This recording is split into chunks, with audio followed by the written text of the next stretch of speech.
Jusqu'à 9h, Good Morning Business. Et à 7h20, notre invité, c'est l'économiste Jean-Hervé Lorenzi, qu'on connaît bien, notamment pour les entretiens d'Aix, qui acquiert une nouvelle casquette, celle de gestionnaire de fonds, et pas n'importe lequel, le fonds stratégique de participation, 2,6 milliards, géré notamment au profit des assureurs vie, les plus grands, BNP Paribas, CNP Assurance, Crédit Agricole, Groupama, BPCE, Société Générale, 2,6 milliards au service de l'économie française, et ils vous ont demandé, Jean-Hervé, de leur donner un coup de main, de les conseiller au sein de la société Isalt qui gère le FSP. Pris bien ça ? Oui, le mot exact, c'est conseiller. Les vrais gestionnaires, c'était une équipe formidable que j'ai le grand plaisir de rejoindre. Et avec cette idée que cette société Isalt, au fond, a en charge la gestion du FSP. Le FSP, c'est en réalité un fonds très très particulier, tout à fait exceptionnel, puisque l'économie française, elle a deux problèmes. Elle, depuis toujours, depuis des décennies, c'est comment arriver à canaliser l'argent de l'épargne des Français, qui est très importante, qui est un atout exceptionnel pour l'économie française, mais elle va pas assez vers l'économie réelle. Ouais. Et puis deuxième aspect, on s'est aperçu à travers la crise du Covid, que on n'était pas très en forme et qu'il y avait besoin de revivifier le tissu productif français.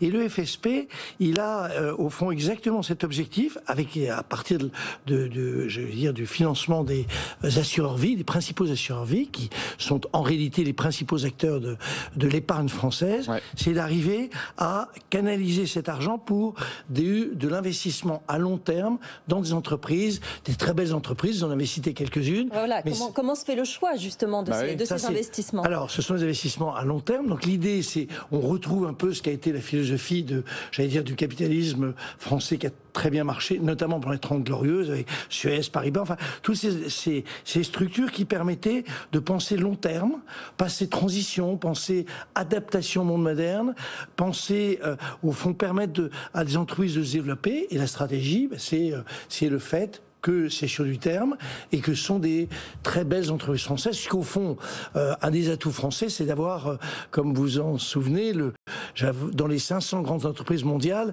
nous sommes les deuxièmes en nombre d'entreprises qui sont, entreprises françaises qui sont partie prenante de ces 500 premières. Alors, est-ce qu'il y a de la pression sur vous ? Parce qu'on était très curieux avec Sandra, 2,6 milliards, c'est un bon début, il y a beaucoup d'argent en assurance vie, il va falloir en mettre un peu plus dans l'économie française, mais est-ce que, par exemple, dans l'histoire du FSP, le gouvernement français, parfois, un petit coup de fil de Bercy pour dire ça serait quand même pas mal d'aller aider, je sais pas moi, Seb, Safran, Valeo. Comment ça s'est passé ? Est-ce que vous êtes complètement indépendant ou est-ce que, et pourquoi pas, c'est un bras armé de la reconquête industrielle française ? Non, c'est d'abord, ce serait très prétentieux de ma part de parler d'une situation, j'y suis arrivé hier, donc si coup de fil il y avait eu. Deuxième chose, je n'y crois pas du tout, non, c'est vraiment le choix des assureurs vie, qui sont eux-mêmes au cœur du dispositif du fonctionnement de l'économie française, et cette société Isalt,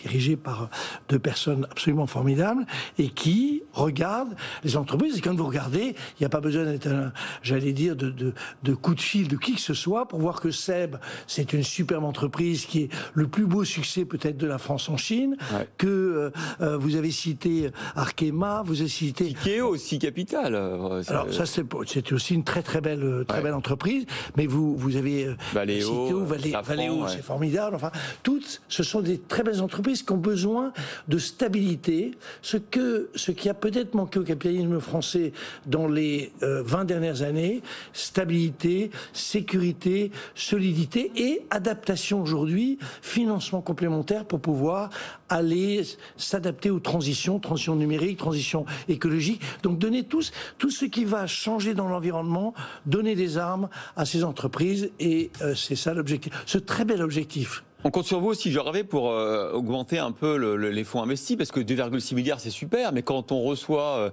des boîtes de la French Tech, comme Sorar, qui lève 680 millions d'euros, on se dit petit joueur, le FSP, aujourd'hui. Il faut aller plus loin. là je m'avance un peu, mais évidemment il faut aller plus loin. Quant à petit joueur, je vous laisse la responsabilité de cette formule. Avec Sandra, on jongle avec les centaines de millions, les milliards tous les jours, alors on est un peu blasé, vous voyez. En tout cas, Jean-Hervé Lorenzi, on compte sur vous et puis on vous réinvitera pour vous dans vos prochains investissements.